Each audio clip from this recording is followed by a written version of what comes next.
Welcome back. This is Mike Vitagliano, the startup evangelist, and this is episode 6. I consider this to be the most critical video for new founders to understand the concept of disruption. While I covered it in episode 5, and these two videos really go hand in hand. So I covered the theory in episode 5 and episode 6. I'm going to describe how to go about doing it. It's the process that I use to identify the problem for my startup. It's the process that I've discussed with hundreds of founders, and they've used variations of it, but the same overall thought process is has gone into their successful identification of a disruptive concept. So let's move forward with the PowerPoint and talk specifically about how the co-founders can move forward with identifying a disruptive idea. So the first step here is very abstract. It's what I call a PPT chain, and it stands for people, process, and technology. And I just put the chain in there as a descriptor to add some strength to this abstract idea. And so think for 1 second um, on the fact that every employee in every organization, whether it be a large or small enterprise, a government organization, a nonprofit organization, every single employee is a part of a PPT chain. It really stands for how do you do your job?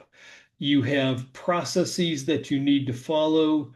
You often have technology that you have access to help you perform that job. And there are, in many PPT chains, there are hundreds and thousands of people or tens of thousands of people that are part of that PPT chain. So think of a large automobile manufacturer. They have some people that are designing the automobiles. They have other people that are purchasing the equipment. They have people that are receiving the equipment. It ultimately gets to the assembly line. People there are putting the equipment together, and when the process is finished, you have a finished automobile. That process or that team is the definition of a major PPT chain. They exist everywhere. They exist in the software development organization. They exist in the accounting organization. You could have a PPT chain of one person. It could be the CEO's executive assistant. Even he or she, however, has processes to follow. And so the concept is universal. It impacts every single organization beyond a solo entrepreneur. And what occurs in this abstract concept of a PPT chain is that there are subchains. I mentioned multiple organizations that were a part of the um, manufacturing of a automobile. You have to design it. The people who are designing the automobile use completely different technology than those that are building the automobile. Completely different technology than those that are purchasing the material for the automobile.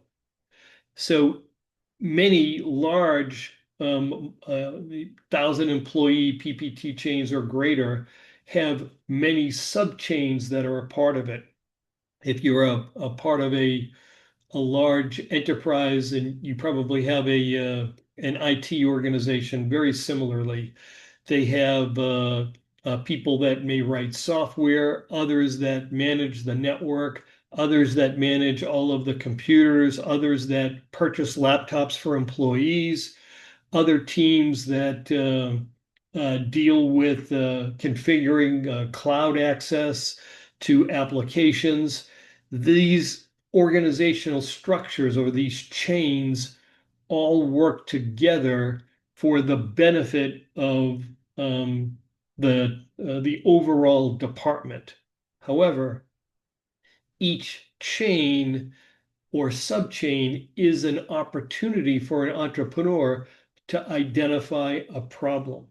Now, using my own personal case, I was part of a sales team that sold a network performance monitor. And it was a piece of hardware that you would put on the network, and it would help the network manager understand what was going on. I brought this solution to large organizations, and they almost immediately said, "Yep, I absolutely have a need for this. The network is slow in spots, and I don't know where. However, I have too many separate segments within my organization. I have, 1,000, 2,000, 3,000 segments within my global organization, and I can't afford to have this device that you described, Mike. I can't afford to buy them all to put them on all the individual segments. But yep, I absolutely have the problem, which caused me and my co-founder to sit back and to ask the question, why is the network slow? And is there a device within the network that we might be able to interrogate and get performance information on how these individual global distributed network segments are performing? Turns out there was. We interrogated the Cisco router that made up was really the integral technology component of building a network. And by analyzing the data that we brought back from that Cisco router, we were able to isolate the performance bottlenecks that impacted the network. Um, the first time we analyzed a network manager's network using this technology, we found well over 10,000 separate performance problems. They immediately bought our solution. And within 6 months, after they knew exactly where a performance bottleneck was occurring and how to remediate that problem, they were able to go from 10,000 separate performance problems to 30 on a weekly basis. And those 30 tended to be really small impact problems that they could put a plan in place to fix, but they didn't have to act immediately to solve the problem. If you remember in episode 5, I talked about a 4x to 10x performance improvement, and I said, my particular solution was in that 4x to 6x um, category. That is what allowed us to be funded, and it's what allowed us to ultimately be acquired by a larger organization that saw what we were able to do, felt that it was a great complement to their network diagnostic solutions, and by putting the two together, they would have a force multiplier and be able to assist these large organizations that we were both selling into. They would be able to provide greater assistance to those organizations. So it doesn't matter whether you're in a technology-oriented PPT chain or a business-oriented PPT chain, accounts receivable, accounts payable, vendor identification. Each one of those has a particular problem that the manager most likely would like to fix. And it's up to the entrepreneur to try to figure out what the best opportunity is to build a solution and address that particular problem. Now, please don't go to a venture capitalist and say, you know, I've identified a disruptive problem within a PPT chain. This is just an abstract label that I use, and When I discuss it with friends, they know immediately what I'm referring to when I use the PPT chain or PPT subchain concept with them, and we can move on quickly through that identification. But it is my own personal abstract label.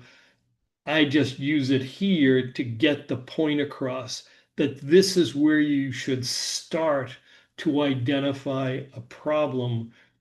And the best opportunity to identify these problems is, you're really looking to target the problem, not the technology solution. You want to have a conversation with people that are experiencing the problem and just listen. You want to ask them questions. This is not an investigation that you can do over Twitter or with texts. This is the type of investigation that you want to do face to face. You want to ask somebody that, can you have coffee with them? Can you buy them breakfast? Can you meet for a drink afterwards and discuss this potential business issue that they might have that you would then take back with your founding team and start to work on the solution to that problem.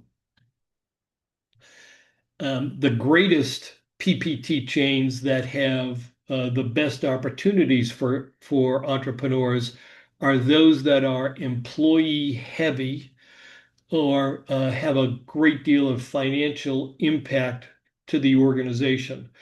Employee heavy to be able to bring greater productivity to the organization, and the financial impact goes without saying. Organizations are always looking to save costs, to save money. So those are the PPT chains that are the best targets for entrepreneurs to begin to discuss solutions. Programmers are a PPT chain that is being targeted right now. In fact, I have made a note here. In 2025, Mark Zuckerberg said that he felt that AI would progress to the point where most mid-level programming tasks could be done by AI. Well, there are 47 million, and it's estimated there are 47 million programmers throughout the world. So entrepreneurs are targeting that audience because it is such an employee-heavy expense for major organizations. Now they could use that AI functionality in two ways. One, the negative impact on employment is to reduce employment.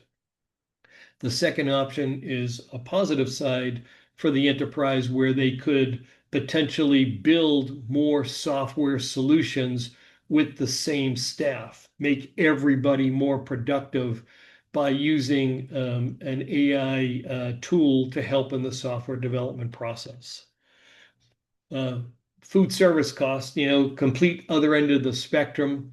Um, One of the biggest costs in a food service organization are employees. There are high turnover. There's always the challenge of finding reliable employees.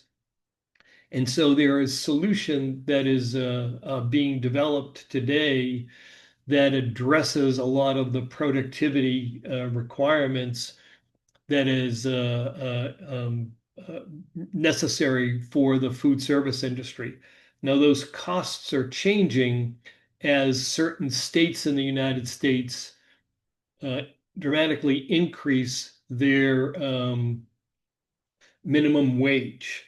And so what you'll see as that continues are the owners of the food service organizations that will start to build cost models to say, when does it make sense for the enterprise to buy new technology to increase productivity and potentially minimize the employees in the food service industry, as opposed to paying for the mandated payroll costs that some states are burdening food service organizations with. Insurance and banking is another target-rich environment simply because it is such a financially large, two financially large industries, and any improvement in productivity, output, etc., has a direct bottom line impact to the organization. So fintech options are the rage these days with venture capitals. They're looking at new business models, and it is simply because, again, the PPT chain and subchains in these organizations that are employee heavy are ripe for productivity improvements. Healthcare. I mean, think of the diagnostic advancements that have happened in the last 20 to 30 years. MRIs, CT scans, CAT scans, all of the solutions that they are doing now with vision. All of these diagnostic solutions can dramatically improve the outcomes for the patient. Again, a target-rich environment for new entrepreneurs.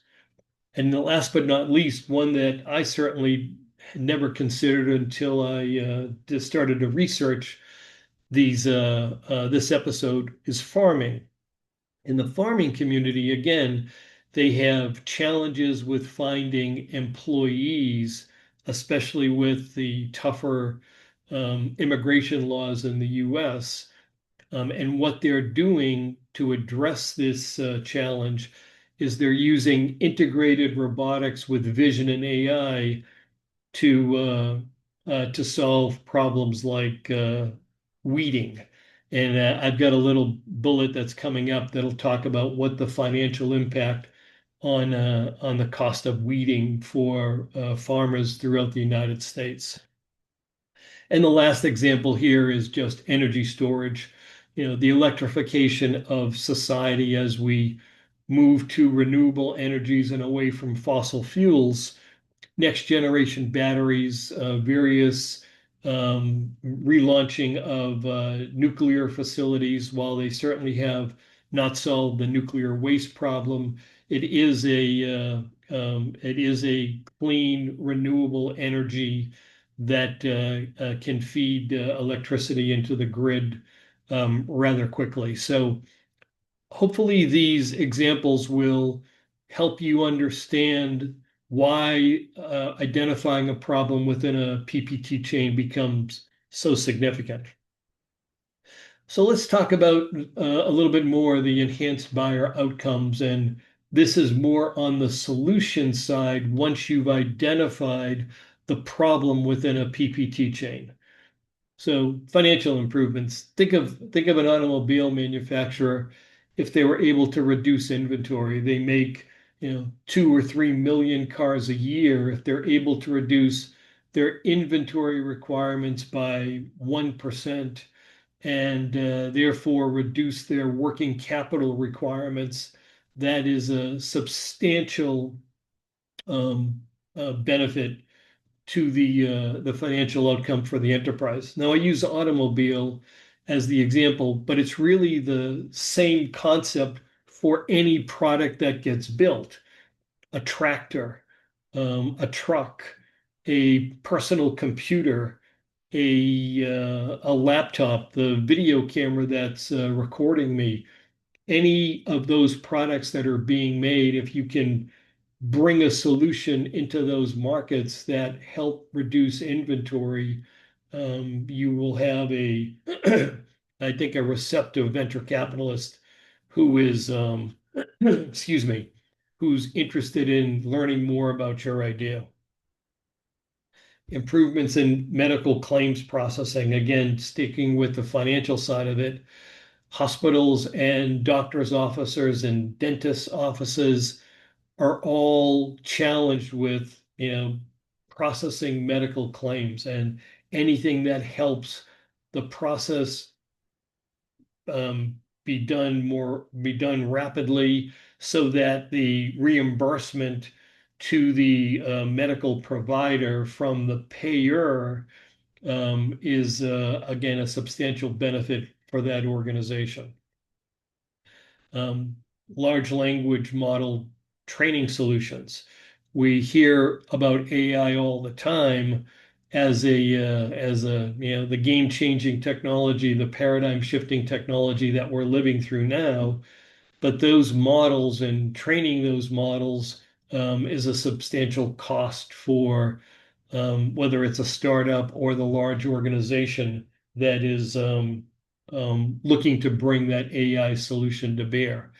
The NVIDIA chips that are the cornerstone to all of the AI programming techniques, they cost anywhere from 40 to 60 to $80,000, depending on the chip that you're buying. So if there are software solutions that can bring greater productivity to the training of these large language models, you'll see a dramatic interest from a venture capitalist to as they will recognize that as being a huge productivity improvement. And productivity improvements, didn't realize it was the next one, but I was reading ahead a little bit.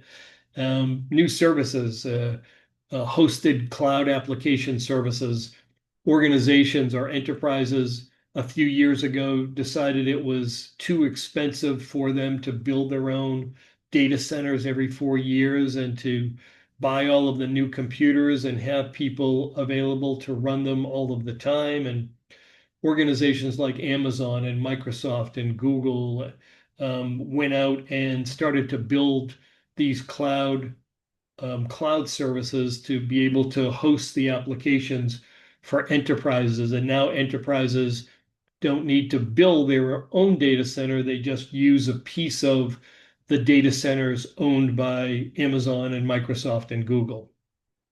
AI chatbots and agents are another phenomenon that is sweeping the startup marketplace, or the startup founders are looking at how AI can be used to solve very specific problems, whether it's a chat problem or a more sophisticated agent to automate repetitive services that exist within organizations.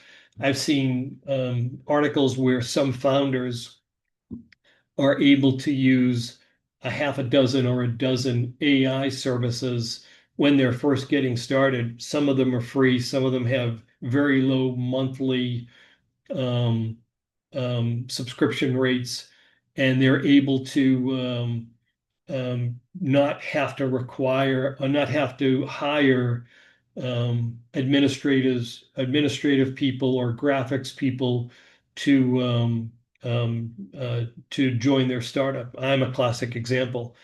This graphic that I've used here, I used an AI service that took 40 seconds to build that graphic, and I wouldn't have the first idea how to go about doing that. And I was able to just use that graphic repetitively and add my specific content to each of my presentations. Here's one that's very interesting. I identified a company called Snyk, of all pretty interesting name, SNYK. And I recognized them years ago because they had raised a massive Series A round, $100 million or something in that range. And what they were doing is helping software developers secure their third-party libraries, which I had no idea was an enormous problem in the software development community. Well, as I was building this graphic, I went to the Snyk website, and now what they're advocating is AI generated secure code. So they've evolved their solution set from helping software developers make sure that they're using secure libraries all the way now to generating the code. Again, the impact that I talked about earlier on programmers and the 47 million people who classify themselves as programmers today. And then there's the general cybersecurity improvement. I worked for a company probably a dozen years ago. I can't remember exactly now. And they had identified a new cybersecurity threat that was emerging from social media, something I had never considered. But again, cybersecurity threats are occurring from many different sources, from cloud issues for social media issues and everywhere in between.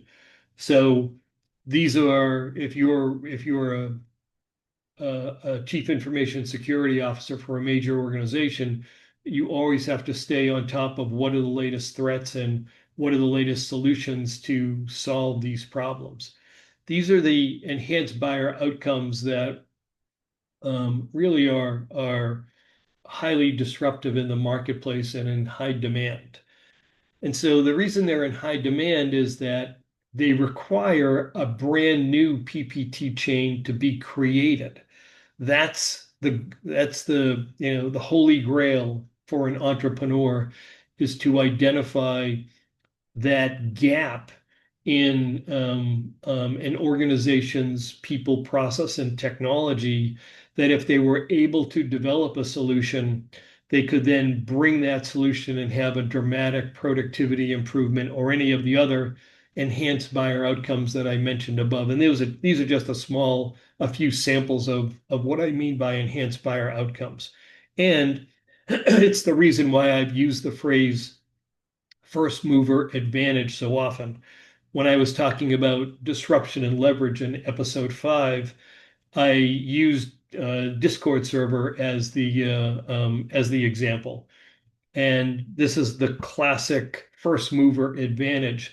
By integrating a Discord server into a PPT chain, they had to build the processes to support that functionality, but they were able to dramatically reduce their customer service expenses and be able to provide greater customer service and greater support to their customers. And it's why an organization like Discord has grown so rapidly. Um, so when the founders are able to recognize it, again, it's the reason why venture capitalists want to talk about these kinds of solutions, as opposed to, I had somebody reach out to me. This is 20 years ago now, but I remember the story. And they were managing the Microsoft Outlook system for their enterprises. Back then, Microsoft sold Outlook as not a cloud service, but as a product that an organization would install internally, and then some team would have to manage it. And this entrepreneur said he identified a reporting package that he felt that he needed to have these reports to help him do his job better, um, managing the Microsoft server. And I said, okay, if you're accurate, if you're true, what stops Microsoft from uh, doing it themselves? And he just looked at me like a deer, stuck in the glare of a car's headlights. And his comment was, "Well, they won't do that." And that was what he was trying to use as justification. He had come to me for an angel investment, and again, I didn't understand it at the time. Or I would have said it to him. Today, I would say your disruption does not meet the 4x to 10x criteria. Might be a very interesting tool. It might be something you might want to bootstrap a company to sell that tool. But in terms of a venture capitalist or outside investors wanting to invest, I didn't see enough disruption in that particular solution. So here are two. Here is the in bright red for a reason. So if you are what I refer to as an insight entrepreneur, if you have that disruptive idea that requires a new PPT chain and you're able to identify the problem and identify a solution, then I recommend that you immediately complete your pitch deck and introduce the idea. And I would suggest going to a first tier VC firm ASAP. When you have that disruption, when you're able to recognize it and you're up in that 7x to 10x impact on an organization, and you're able to talk to people who have these problems and have them, say, yes, absolutely, I would be very much looking for a solution like that, then move fast. You've got that first mover advantage and take advantage of it. So I hope you enjoyed episode 6. Again, it ties heavily to episode 5, and just as heavily it will link to what I'm going to deliver in episode 7. Maybe later today or at the latest tomorrow, I'll have episode 7 up. Thanks again for the time. Bye now.